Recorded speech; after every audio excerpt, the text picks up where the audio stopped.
Time moves in funny ways when you're playing Sorare, and the international breaks in particular feel like they go in the blink of an eye, whilst also feeling to take an eternity to get done with. And we're just about to go over that hump now, where we can just about see the back of the international period, and we're coming back to some of the domestic bliss, and we've got a full weekend this weekend, a full game week this weekend, I should say, on Sorare this week. And for me, this is a bit of a different angle of approach when it comes to building the teams and laying the strategy out. We did the MLS Road to Glory a few days ago. Make sure to check that out if you missed it already. But once we've laid out the chips and we've kind of, put out the strategies as we normally do, in season classic, all the core regions or whatever, this weekend we've actually got quite a fun strategy choice, a bit of a dilemma to go with for how strong, how verbosely we go after the anti-stack cap 270, because this special weekly is a little bit different to the average one that we've had so far. On top of that, we'll be tackling Best of Europe, and we might even have a wee giveaway hidden in this video as well, as announcing the winners of the last little hidden giveaway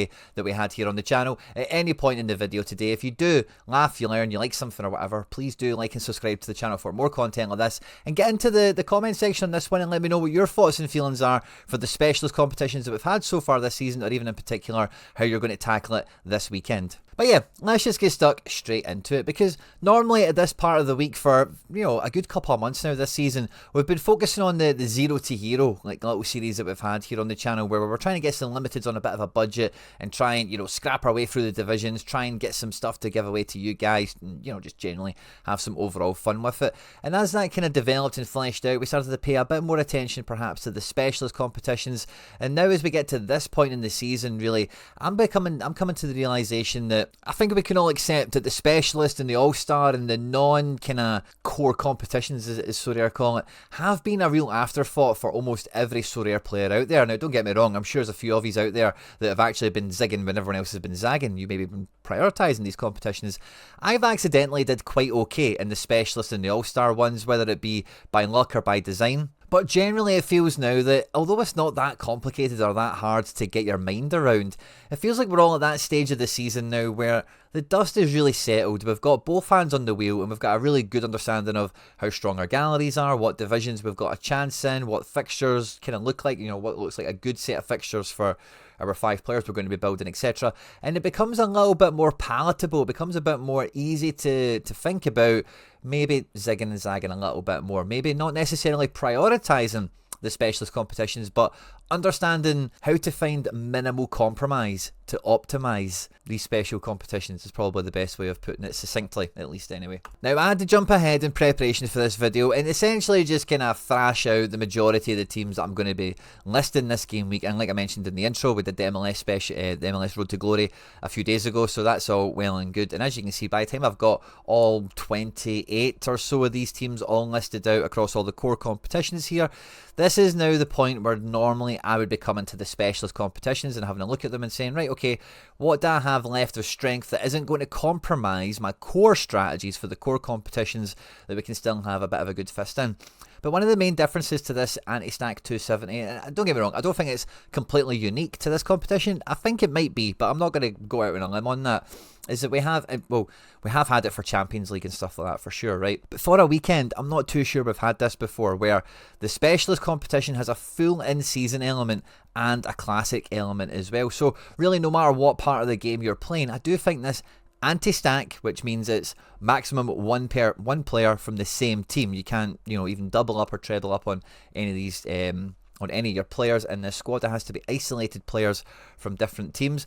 All have to be in season for the in-season mode, or whether you've just got classic cards at this point in your build, you've still got like a pretty good prize pot. Now, the one thing that must be said about the cards that can be won here, just for any of you guys that might not be totally up to speed, is this is like neutral or global, is probably the way we used to put it.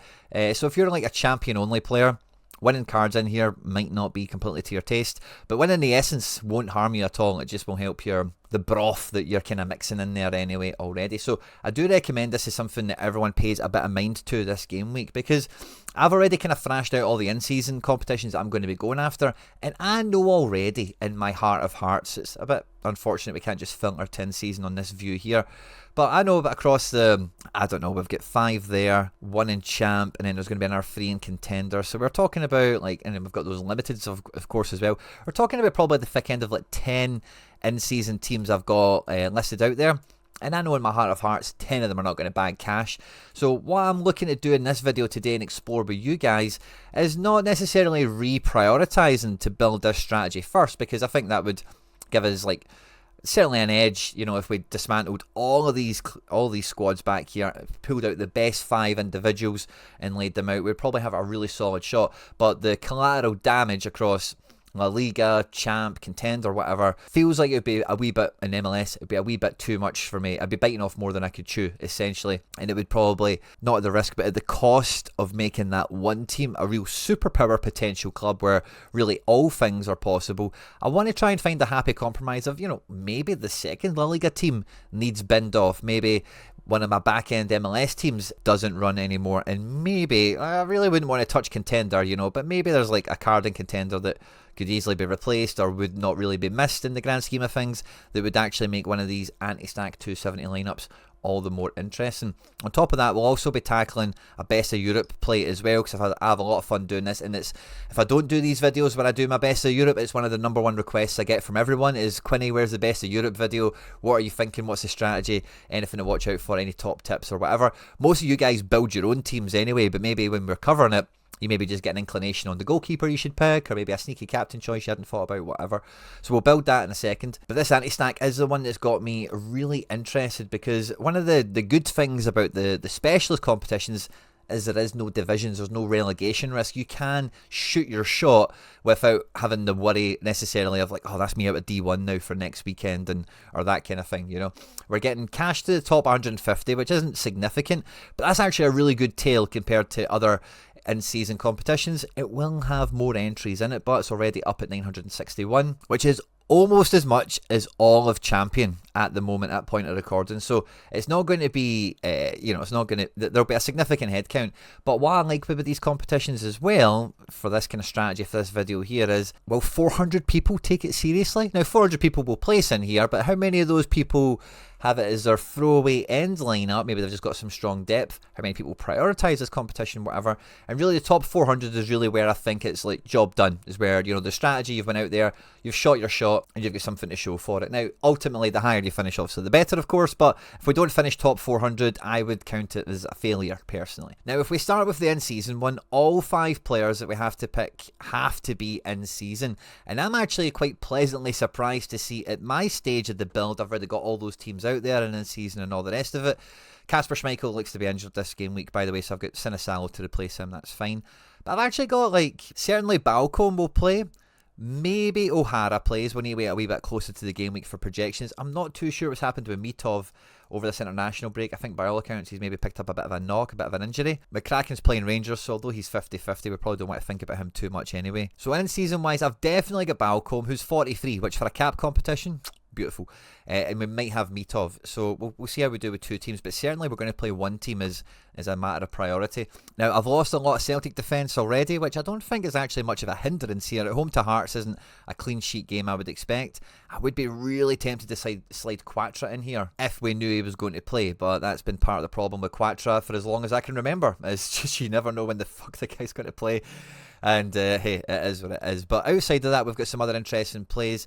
Mladenovski is playing Zagreb, so although his like L4 is certainly very encouraging, and he didn't have scores to go on before this, so a tier 5 win that we've pulled that maybe it does alright against Zagreb. It's 4th versus 3rd, don't get me wrong, but I just don't want to prioritise him. But that could be a wee sneaky guy that's actually pretty handy. We had Mikaela Faye come back to the Rennes team. They are playing Angers this game week, so if he isn't to play, L1552 is not that appealing, but he's a wee sneaky cheat code wonder kid that could be alright. And then again, like the rest of these lads, like, I don't know if Tobers is fit, but Mayokolo, Juan Luis Sanchez, Elias Baum, Astley, they could all be okay, couldn't they? And I really have used my best defenders elsewhere already. But one of the few defenders that I'm a big fan of that I know will play and could score pretty well with a low L15 here is Maxim Talaverov, who is the hero of Plymouth here, who might find himself on his way to a wee summer transfer. He's not scored that great in the Championship. All his great performances have been in the FA Cup so far. But I do think away to Watford, if he was to get one of his better scores like we've seen here, away to Luton, where he got a wee goal, surprise, surprise. And yeah, he's not been in the Championship that long, relatively speaking. I don't mind that. A busy defender against a good team. Yeah, I don't mind that at all. In midfield, we've actually got some really interesting picks because JJ and Teji are the set piece guys. They've both got decent enough fixtures this game week. Pascal Gross is going to play in the engine room, probably next to Julian Brandt, and he takes sets away from Gross, which is why we've seen a bit of a decline in his scores. Some of it's Germany as well, obviously, but he did return to a bit of form here, and that's in the absence of Brandt for the most part. So don't know how to figure with him, but 3 strong centre mid options certainly.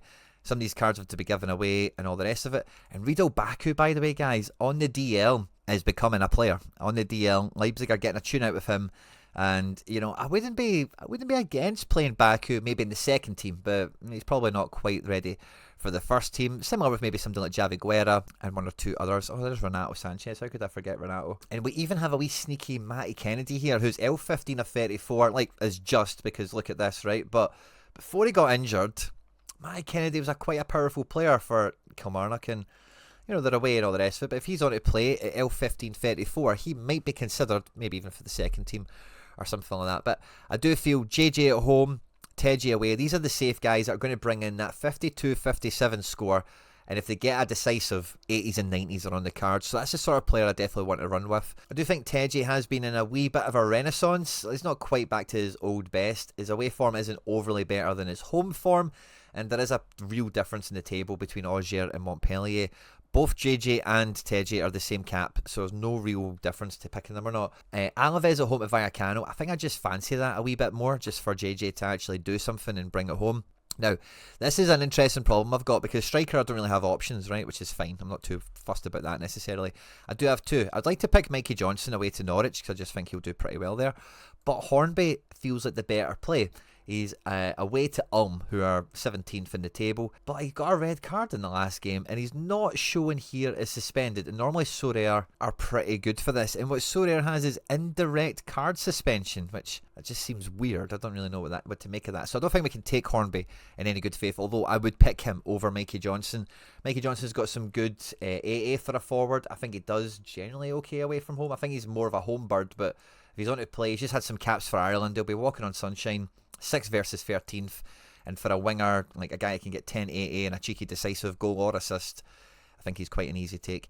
It then means the 5th man, we're looking at Teji again. I would love to know that Santi was going to play and be just as good in Brazil as he is in as he was in MLS, but I don't think we can do that just yet. But Teji, maybe Mikhaila Faye, because it's a weak opponent. Gross is at home, so he's not to be written off, you know. And really, I don't think, maybe Baku, maybe just about comes into the conversation, but I don't think I've got many more options, which then leads me to the whole optimization part of this, or the optimize the compromise that we're trying to do for this one. So let's imagine we just put in Teji for now. We would have 18 left over. And what do we think is actually the weakest part of this team? I'm not actually sure there's an out-and-out weakest. If I go over to this tab here and flip on used in our lineup, I don't actually need to worry about the anti-stack element of this, because really everyone I've picked so far, I don't have a stack of it. It's not there's no club footprint for me to really avoid tapping into again here. But I just want to scroll down the guys I've used already and think, oh, do you know what? Was that guy actually pretty good and in a bit of a marginalised lineup? An easier way to look at it, let's just captain JJ because he's at home, but maybe we zoom out for a second here and we try and look at how we've prioritised some of the in-seasons already. So I actually think that's quite a tasty wee team. I don't mind leaving that here. But La Liga 2, I'm not going to mess with that. I really like that game. The fixtures and the combos we've got here. The Valencia squad here has some really nice cards in it. Oscarson is not going to start, but could get a goal from the bench.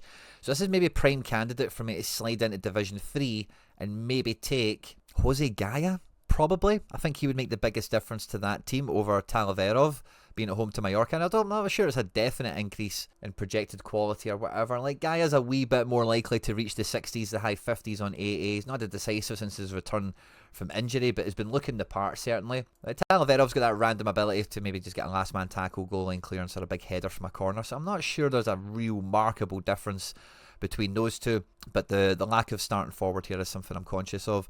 The MLS stuff, I don't think any of these guys would make any material difference to what we've got. And even when I look down at my limited sketch that I've got here, I don't think it's worth breaking up to enhance that at all. We've got the Como guys going out there, which again is a strategy we're just going to plug and play. And then an in-season, the rare, I'm quite confident looking at this, I wouldn't be moving anyone around, but it's maybe the limiteds, because we've got 3 Schmeichels here. Now, this is actually a mild problem I should have tackled before we came on, but we need to drop those Schmeichels for Sinisalos. Screw it. I think the easiest thing for that strategy is just get the third Sinisalo, and it costs like £4 or something. Let's just do that. Because, yeah, I think like the Luis Enrique is a good classic card, but it's not going to help me in that cap 270 thing, and then seasons aren't that great where they're going to make, I say, a material difference. So I'm not sure there's any like compromise, optimize here for the in-season one, which is all good actually. I quite like that all these cards can form a lineup, and it's probably got a fair old shot of doing none too bad compared to the field anyway. I've got set piece takers, I've got active players that, you know, Balcombe is away to Aberdeen. As long as he doesn't concede 3, we know Balcombe loves a decisive in any way, shape or form. And having a striker like Mikey Johnson that takes people on and has dribbling and that kind of thing, like, this is as good as a makeup of a team as you could probably go for. Now, if we do play Mitov and we try and list a second team here, I'm just wondering what kind of quality we can actually call upon now, because this might be part of where the optimise thing maybe swings back into life for us. Juanelu Sanchez, who plays in midfield, has got a bit of a derby, so I wouldn't be surprised to see him pop up. We know Pascal Gross is decent and he's at home. And then, yeah, up front, this is a weird one because Quinny will probably feature. Didn't play against AC Milan, which I find surprising, but at home to Empoli should be a decent game even from the bench. Kake maybe starts to play again in Brazil. First game of the season, hard to weigh that one up. Kyogo just got an hour cap for Japan and has been coming off the bench for Rennes, so you know, he's not out of the game at the moment. And Wilson just been capped for Scotland, is away to Celtic, so I don't actually have much of a forward situation here. So I think I'm just going to go with who I know is going to start most likely, and even though he's playing against Celtic, I'll go with James Wilson, so that if he does score, at least I've got I've got him in a team somewhere, I suppose. And then the fifth man is kind of the hard part here, because there's no one that's like, oh yeah, I'm happy I'm finding a team for him to play in. Unless it's maybe Rido Baku, who we mentioned earlier. Yavi Guerra could do quite good at home to Mallorca. He's a decent player I've got high hopes for. But yeah, nothing else really jumps out at us, does it? So yeah, let's maybe just put Baku in here and we'll consider this team 2. And yeah, I'm maybe not making too big of an issue around optimising this lineup. I'm actually tempted to captain Baku, because if he can keep this kind of AA up that he's had in the last 2 games, which he's built from a bit of defensive work, double-doubles have been in there, good passing and attacking footprints as well, but triple-double. So again, like, if he can keep that up from midfield and maybe jam his way into a wee decisive, like, Baku could be a wee sneaky card quite quickly. And again, there's no need to worry about club footprint. None of these guys go against the anti-stack element of it. They're under the cap, and that is a bit of a throwaway one. I don't think the in-season element of my strategy is going to move too much here. It might actually be classic, because the classic cards that I've won in these all-star competitions have been good fun, and I say the essence, you don't need to worry about that diluting your pool. I think, oh yes we do, we've got some extra options here. Now, Connor Hazard away to Watford, similar to Talaverov, is only L1537, which is good fun, but our top pick here is going to be Barkas, L1543, at home to Heerenveen. And at centre-back, we've still got some, or defence, we've still got some fantastic options. There's another Carter Vickers we've not used yet. We've still got Lager BLK. Maybe we even use Stefan Savic, but he's been in and out. He does look like a boss when we know he's going to play, but hard to forecast that at point of recording. Maybe that's something we revisit a little bit closer to deadline. And anyone else kind of hiding in here? Maybe a challenger guy or something like that, or an overlooked contender piece? Maybe not. I think Lager BLK is quite an easy pick, and I kind of love, in a wee sneaky sadistical way, playing Barkas and Lager BLK together. Oh, we have Ao Tanaka, who has just rinsed in a pretty good game for Japan. Is on great form with Leeds. They're at home to 16th place Swansea. That feels really good. And we've still got some of the Brazilian guys that we're yet to discover how good they'll play. I've got my Mainz shirt on today. I do fancy trying to play Amiri in a position of strength. We still have another Hitate on top of Wyland Cyprian, who's in China. Again, it's just been a while since he's had a match. It's hard to really take him with a huge degree of confidence. We still have Ache, who is 4th versus 7th. Not a great game, but certainly not a terrible one. And then guys like Isaka, Haidara. You know, there's a few wee guys down here that might be half okay, but I don't think we need to go out on a limb with them. James Forrest is back in the Celtic fold, so as a L15-0, he could be a fun little activator if we fancy him to get off the bench. But I think we try and get Tanaka into this. We've got 105 points remaining, so I'm a wee bit nervous that this one actually runs quite close to the cap. But that should be a good thing in the sense of, like, the players are on form.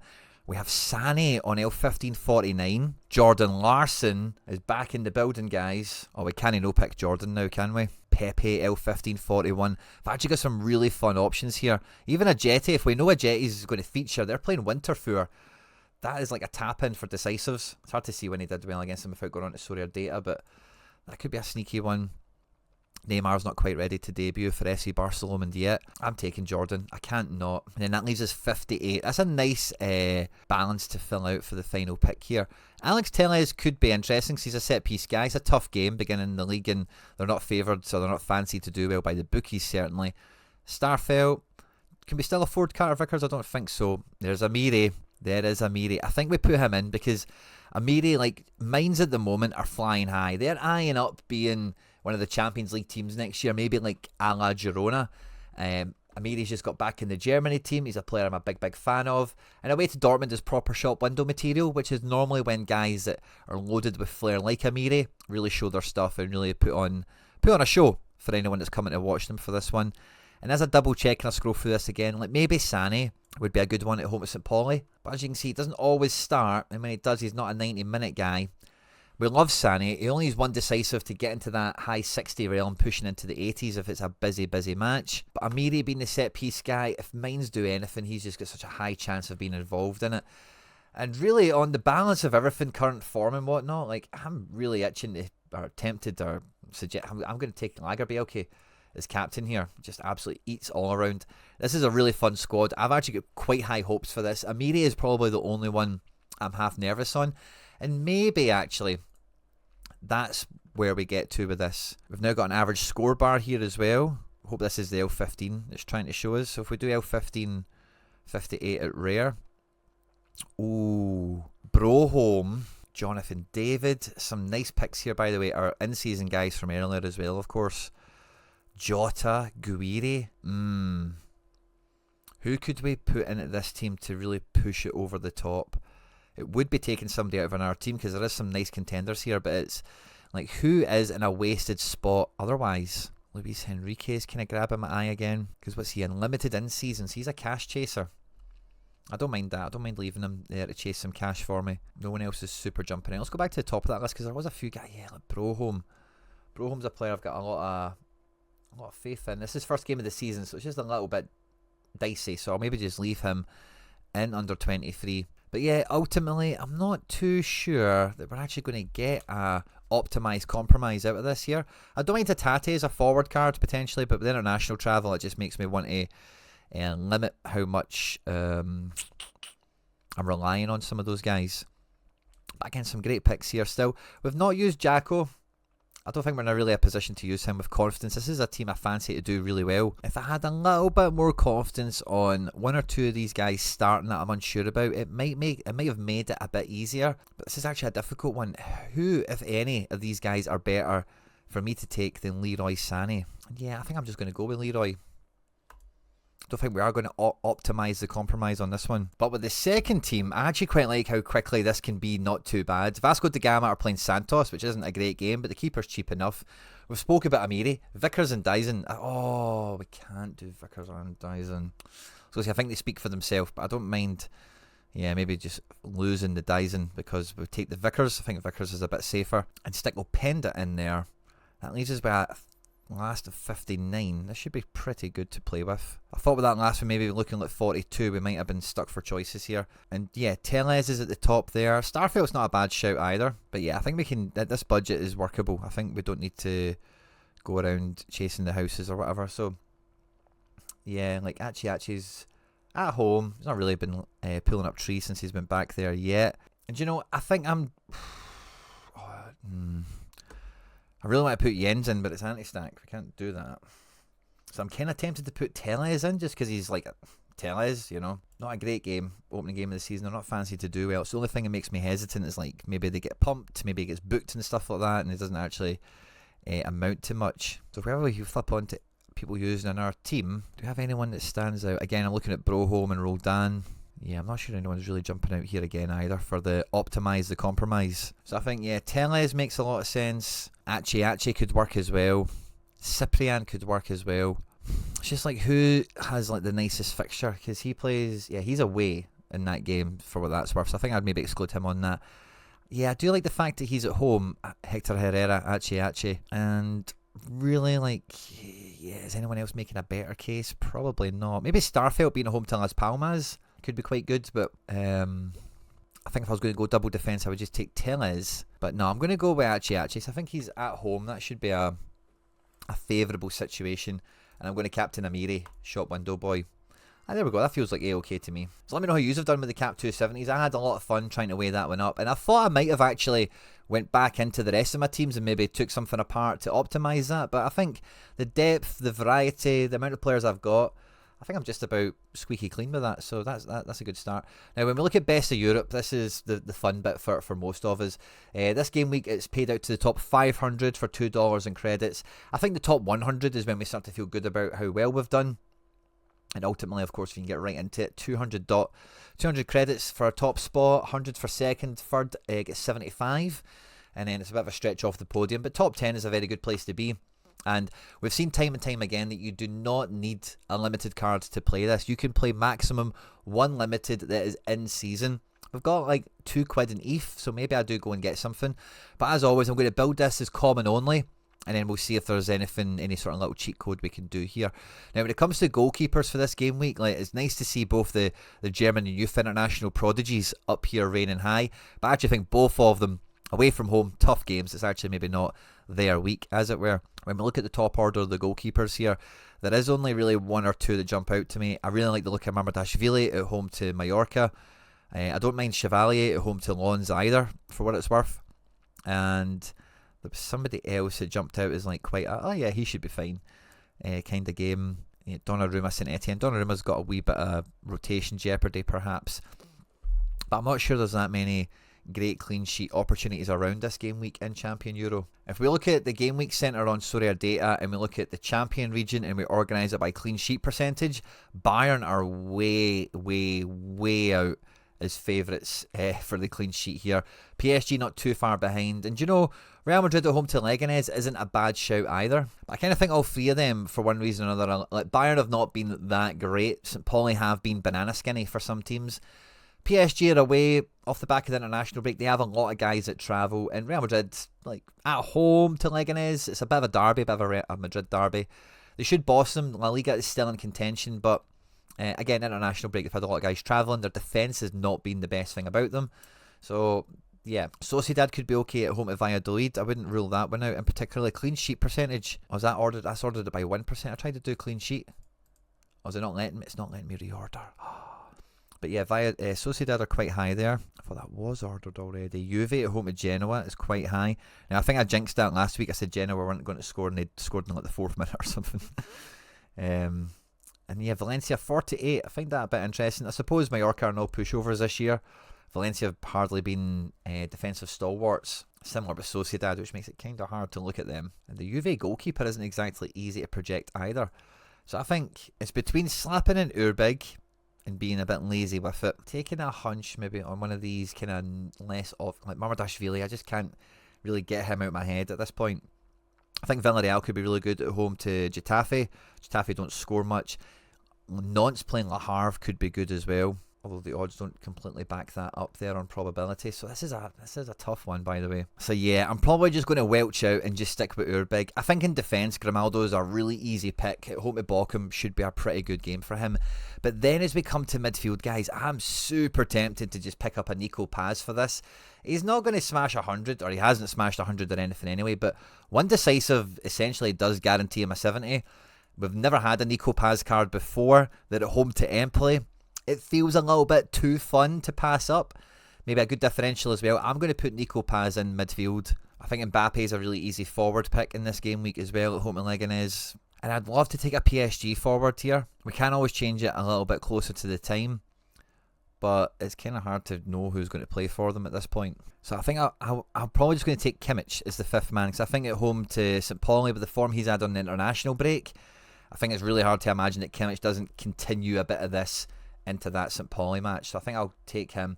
I was going to captain Paz, but I think Kimmich is an easy 100 this game week, potentially.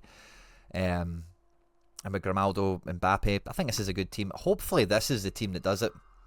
Now, is there any of those guys unlimited we could pick up for next to nothing? Probably not. Was there anyone there that we were maybe tempted to pick up that could be a cheap-ish limited to bolster this team? I don't think so. So I think we'll just stick with it like this. Now, last week I did a bit of a hidden giveaway on the channel, and what I mean by that is I hid the giveaway in a video. So GG's to some of you that caught it. I did give you a wee nudge that there was one out there, and some of you went the extra distance to go and get it. But we're going to give away this Monsef Bakrar, and I said I was going to hand pick the winners. So we've got 3 cards, 2 are in season, 2 are classic. And I asked you to find this video and go and let me know how your in-season strategies went between limited and rare. And Contrabass here was one of the people that was one of the most active hunters on the Easter hunt over the weekend to find the video, to find the competition, to find the criteria. So I'm going to give him he will be the winner of the Monsef Bakrar in-season rare card. So GG's to you, buddy. Sorare Halley is starting on low budget and focused at limited at the moment, but it's hoping to make that jump, and they are going to be the winner of the in-season legit to get them going. So that's fun. Look at that. 1 game week, 1 reward. This is unlucky Sebastian legit. I can tell you that for nothing. With a 39 score as well. And I've just realised and remembered that I got this legit super cheap for £12, but I had market credits on it.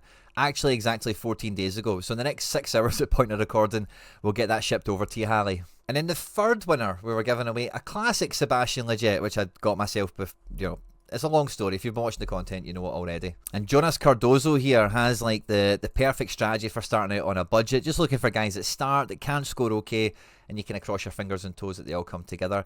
And although this legit is a classic card, that really will fit into that sort of strategy and that sort of budget. So let's hope he picks up a bit of form and he can be a bit of a hero for both of us. And congratulations to you, mate. Thanks again to everyone that supported the channel and get involved in the giveaway. Now, if you're still here at this point in the video, you might just about recognise this little page, which is the Zero to Hero Club, the really smart football fan. We have 9 limiteds in here. Now, guys, to be quite and frank with yous, I've not gave this account any time or attention or anything. We've missed the crafts for half. We have 10 limited essence in here. Now, we want to get the essence crafted out on this, okay, so that we can give away another card to you guys. With no Premier League this game week, we don't even have the ability to play the anti-stack thing and try and chase a big box or whatever. And we're going to get back in the saddle with the little Zero to Hero account at least one more time. We need to get at least one more craft done out of this before we give away everything else that we're using here. So we've got a little La Liga warm-up team going out here with Aspas, which should be A-OK. Alisson Playa is at home. He's a home bird. And again, really strong Bundesliga outfit alongside him. In Champ, we've got a Teji to play with a Captain Kimmich, which is fun. And then in Contender, we've got a goalkeeper, which is kind of OP, I think, for this competition. And we've got enough of the big hitters in some good enough matches where those 4 lineups, we hope, can get us the 10 essence that we need across the 4 of them, where we can get crafting. Now, I'm going to give away this in-season Kaoru Mitoma to one of you lucky people that are still here and have seen that we've got a little giveaway to set up for you. And to enter, the only thing you need to do is make sure you've hit that subscribe button, of course. Make sure to hit the like button on this video and get into the comment section in this one. And let me know specifically, that's how I'll know you're entering the giveaway, what you're doing for anti-stack cap 270. Are you compromising the optimize? Are you readdressing the whole balance of play? Are you throwing out the core strategies and zigging and zagging? Let me know what you're doing in the comment section. And, this time next week, I'll pull out my best one, my favourite one, give you your props on camera, of course, as well, and set up the next giveaway off of the old Zero to Hero account as we begin to wind down that end of the season. On screen are now some other stuff that I've made that YouTube thinks you might enjoy. Don't forget to hit like and subscribe for more content like this. Stay out of trouble, and I'll catch you on the next one.